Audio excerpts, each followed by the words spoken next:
Municipal corporation of Delhi जो MCD के elections आ रहे हैं 2022 के, उसमें हम लोग हमारा आज कैंडिडेट अनाउंसमेंट था। फर्स्ट फेज़ के जो कैंडिडेट्स हमने फाइनल कर दिए हैं, तो समय समय पर और भी कैंडिडेट्स हम लोग आप लोगों के बीच में लाते रहेंगे।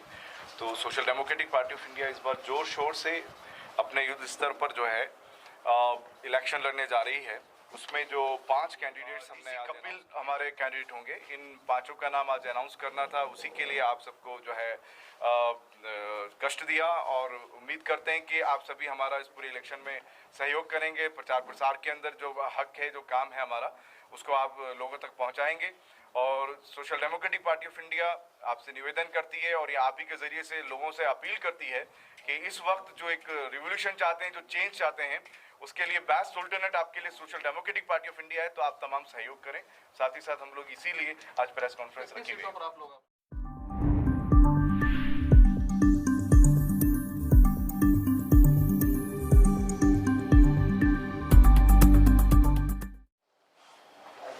आज इस प्रेस वार्ता में हमारे बीच में हमारे राष्ट्रीय उपाध्यक्ष जनाब मोहम्मद सफ़ी साहब मौजूद हैं। हमारे इधर दूसरे साथी जनाब अब्दुल सत्तार साहब जो हमारे राष्ट्रीय सचिव हैं। आगे हमारे दिल्ली प्रदेश के महासचिव जनाब नफीस सिद्दीकी साहब हैं। उसके आगे हमारे दिल्ली प्रदेश के सचिव जनाब हाफिज हासिम मलिक साहब हैं। इधर हमारे दाहिनी तरफ हमारी बहन शाहीन कौसर जी जो Delhi Pradesh social democratic party of India में वाइस प्रेसिडेंट हैं, और उसके साथ हमारे इधर दूसरे साथी भाई फरीद साहब जो हमारे दिल्ली स्टेट कमेटी के ट्रेजरर हैं। आज की हमारी ये प्रेस कॉन्फ्रेंस जो है एमसीडी इलेक्शन को लेकर है। उसके लिए हमारे बीच में हमारे राष्ट्रीय उपाध्यक्ष महोदय मौजूद हैं। तो मैं आग्रह करूंगा कि वो आपके सामने अपनी बात। अस्सलाम वालेकुम, आदाब, नमस्कार। सभी पत्रकार बंधुओं का, साथियों का बहुत बहुत स्वागत है, इस्तकबाल है दिल्ली स्टेट के ऑफिस में।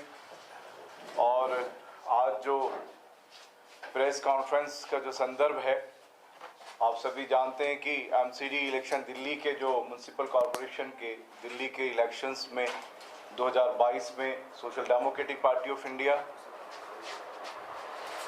अपनी शुरुआत के लिए आज कैंडिडेट को अनाउंस करना है, जो हमारे प्रत्याशी हैं।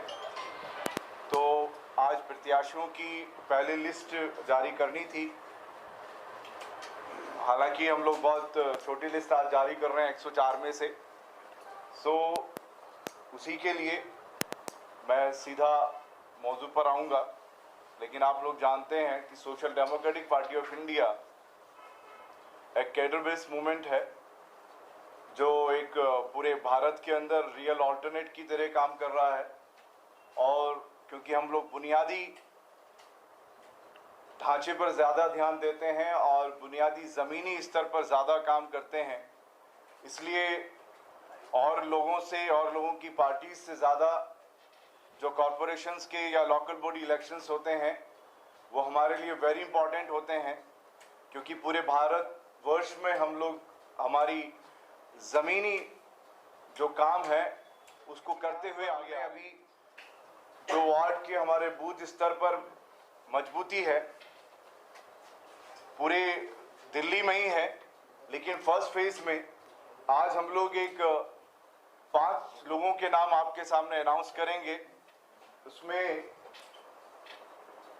हम इस वक्त में जो है ख़ास तौर पर ईस्ट और साउथ को टारगेट करके चल रहे हैं। तो मैं एक एक नाम आपके सामने कैंडिडेट का लेता हूं और अपनी इन नामों के साथ साथ सभी पत्रकार बंधुओं से ये भी गुजारिश करूंगा कि ये जो एमसीडी इलेक्शन होने जा रहा है, आप सभी पार्टीज को देखे हैं। अगर आपका योगदान रहा तो हमारा जो ये युद्ध स्तर पर हमारा जो चुनाव चलेगा उसमें आपका योगदान हमें लास्ट तक मिलना चाहिए और आप देखेंगे कि एक कामयाब इलेक्शन आपको यहाँ पर दिल्ली एमसीडी के अंदर मिलेगा। तो मैं नाम अनाउंस करता हूं। ईस्ट में वार्ड नंबर 1 मयूर विहार से हमारे कैंडिडेट होंगे Aamir.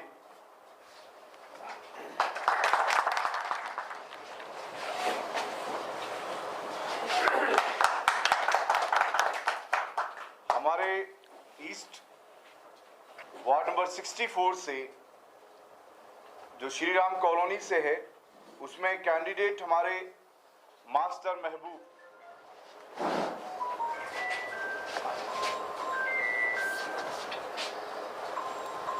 South Delhi ward number 84 संगम विहार से हमारे कैंडिडेट ऐनुल हक साहब होंगे।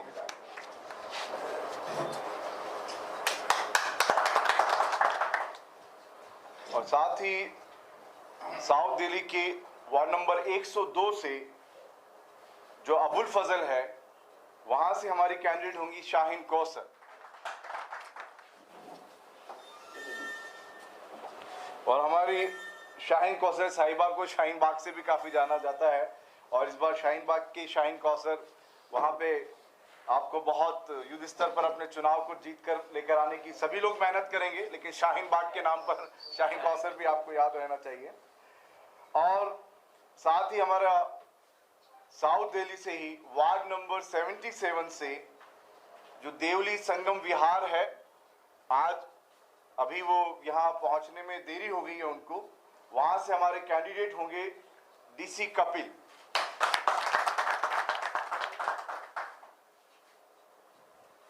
तो मैं हमारे इसी के साथ आज social democratic party of India की इस एमसीडी इलेक्शन के अंदर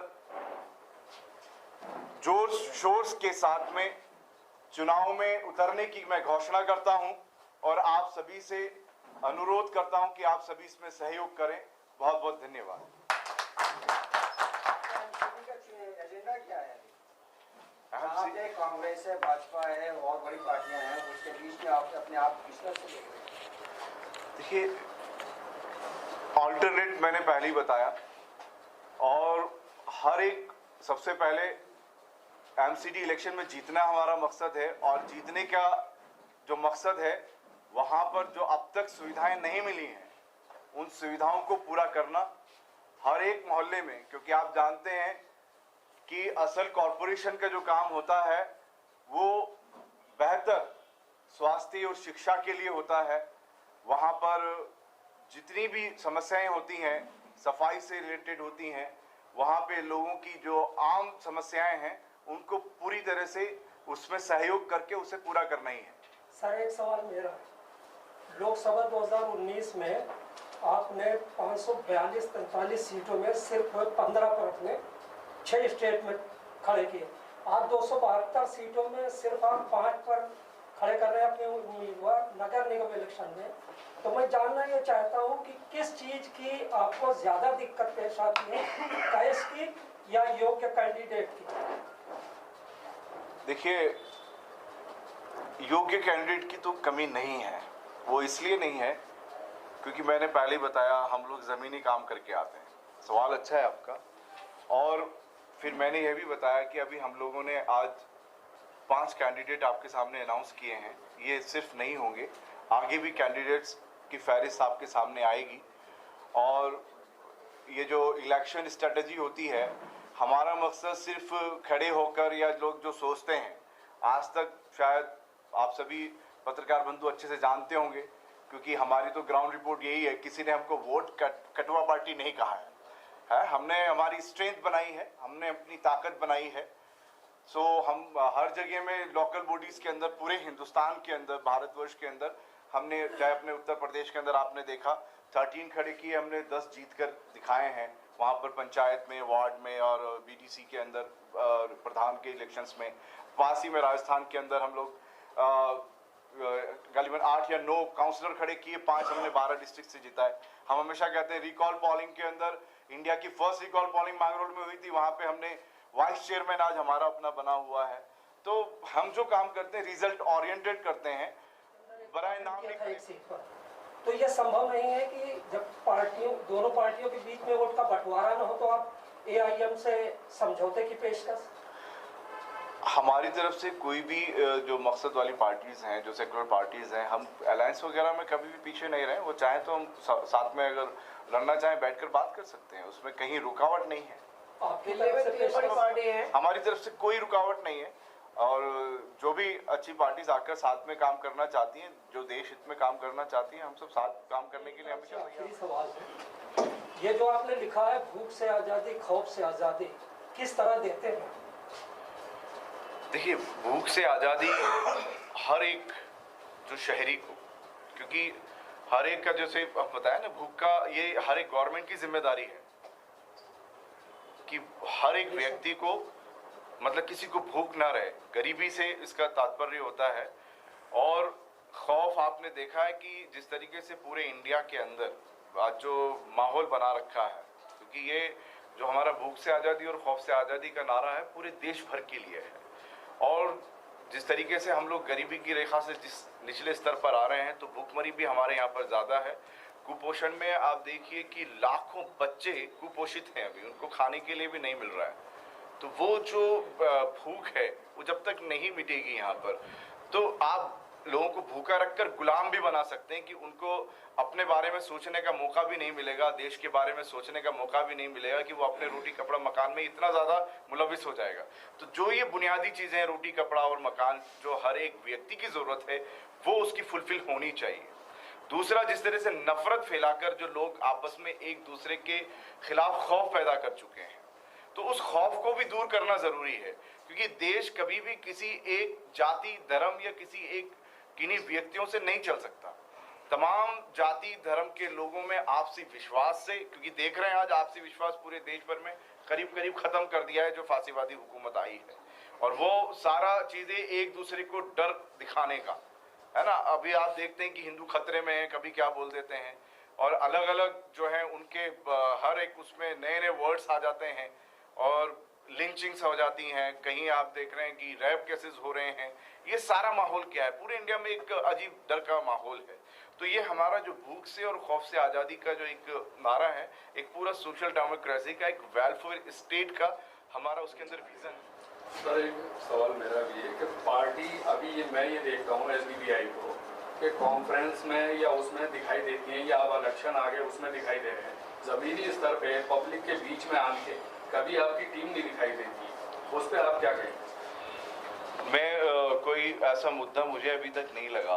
और जैसे शाहीन जी हैं, शाहीन बाग से जी, अभी ये खड़ी हुई हैं, लेकिन शाहीन बाग में कभी मैंने ऐसा काम नहीं देखा SDPI का, या ओखला विहार वार्ड है या जाकिर नगर वार्ड है, तो मैं वहाँ रहता भी हूँ, तो मैंने वहाँ कभी कोई ऐसे काम नहीं देखे। इसलिए ये मेरा सवाल है कि ऐसे कोई काम पब्लिक के बीच में रह के पब्लिक के लिए। देखिए, दो चीज़ें हैं। एक तो पब्लिकली अगर आप लार्जर स्केल पर बात करेंगे तो इंडिया का हमारी नज़र में ही नहीं है, लोग बोलते हैं, और स्वामी अग्निवेश जी के वर्ड बोल रहा हूँ मैं, कि ऑल इंडिया में किसी मूवमेंट ने मेरे साथ आगे आके काम नहीं किया, मेरे लिए आवाज़ नहीं उठाई जितना social democratic party of India ने उठाई है। और एक जगह नहीं, कई जगह हुए हैं। और यही नहीं, कई, जैसे अभी भाई ने कहा, हमारे क्रिश्चियंस कम्युनिटी से हो, चाहे सिख कम्युनिटी से हो या दलित कम्युनिटी से हो, जहाँ भी जिसके इश्यूज आए हैं, हम लोग ज़मीनी स्तर पर गए हैं। चाहे जौनपुर का इशू हुआ, चाहे कर्नाटक के आप इशूज़ पूछ लीजिए चर्चेस के अंदर। अभी हमारी 1 तारीख को जो इंटीग्रेशन सबमिट हुई है, उसके अंदर जो तमाम मज़ाहिब के लोग आए हैं, क्रिश्चियन फादर थे, सिख गुरु थे, उसके अंदर जो बुद्धिस्ट मॉन्क्स हैं, ऐसे तमाम जाति धर्मों को साथ लेकर काम करते हैं। बट आपने जो ये ज़मीनी बात कही, आपको ध्यान होगा कि CAA NRC जैसे मुद्दे पर 24 घंटे, बल्कि मेरे ख्याल से हमेशा वहाँ पर शाहीन कौसर जी रहे हैं। वहाँ के लोगों को ये अच्छे से मालूम है, और जो लोग है ना, वो हमेशा शाहीन कौसर जी उसके अंदर इन्वॉल्व रही। और लोकल जो वहाँ पे होता है, हो सकता है कि कहीं आप नहीं देख पाए हो, लेकिन जो हमने देखा है कि वहाँ पर कुछ किसी को रिलीफ के काम करने हो, मोहल्ले के अंदर किसी को एजुकेशन, खुद एजुकेशन इदारा चलाती हैं, स्कूल्स के अंदर बच्चों को पढ़ाती हैं, तो वार्ड वाइज जाती हैं वहाँ जो इश्यूज होते हैं। पर्टिकुलर कुछ इश्यूज में नहीं गए होंगे या कोई बिजी होगा तो अलग बात है, वरना तो हमेशा वो जो लेडी हैं मैदान में रही हैं। हमें कभी नहीं लगा कि इनको कॉल किया हो, इवन स्टेट कमेटी हो या डिस्ट्रिक्ट कमेटी हो, हमेशा अवेलेबिलिटी रही है। हम लोग ये म्यूनसिपल कॉरपोरेशन ऑफ दिल्ली जो एमसीडी के इलेक्शंस आ रहे हैं 2022 के, उसमें हम लोग हमारा आज कैंडिडेट अनाउंसमेंट था फर्स्ट फेज़ के, जो कैंडिडेट्स हमने फाइनल कर दिए हैं। तो समय समय पर और भी कैंडिडेट्स हम लोग आप लोगों के बीच में लाते रहेंगे। तो social democratic party of India इस बार जोर शोर से अपने युद्ध स्तर पर जो है इलेक्शन लड़ने जा रही है। उसमें जो 5 कैंडिडेट्स हमने आज अनाउंस किए हैं, उसमें ईस्ट दिल्ली से जो है 2 हम लोग, एक वार्ड नंबर 1 से जो मयूर विहार है वहाँ से आमिर का नाम अनाउंस किया है, और श्री राम कॉलोनी से जो 64 ईस्ट का जो वार्ड है उसमें मास्टर महबूब हमारे कैंडिडेट होंगे। और इसी तरह से साउथ दिल्ली से संगम विहार से हमारी कैंडिडेट एनुल हक होंगे, और 102 नंबर साउथ से अबुल फजल से शाहीन कौसर होंगी, और तीसरा हमारा जो वार्ड नंबर 77 जो साउथ दिल्ली से ही डीसी कपिल हमारे कैंडिडेट होंगे। इन 5 का नाम आज अनाउंस करना था, उसी के लिए आप सबको जो है कष्ट दिया, और उम्मीद करते हैं कि आप सभी हमारा इस पूरे इलेक्शन में सहयोग करेंगे। प्रचार प्रसार के अंदर जो हक है, जो काम है हमारा, उसको आप लोगों तक पहुंचाएंगे। और social democratic party of India आपसे निवेदन करती है और ये आप ही के ज़रिए से लोगों से अपील करती है कि इस वक्त जो एक रिवोल्यूशन चाहते हैं, जो चेंज चाहते हैं, उसके लिए बेस्ट अल्टरनेट आपके लिए social democratic party of India है। तो आप तमाम सहयोग करें। साथ ही साथ हम लोग इसीलिए आज प्रेस कॉन्फ्रेंस रखी हुई है। पर आप लोग अब चुनाव लड़ने का प्लान बना रहे हैं? अभी हम लोग 20 सीटों तक का प्लान किए हैं। 20 सीट्स के बाद भी अगर कुछ होता है तो उसके बाद रखेंगे। और जो फर्स्ट फेज के हमने 5 कैंडिडेट्स फाइनल किए, उनको आज अनाउंस किया।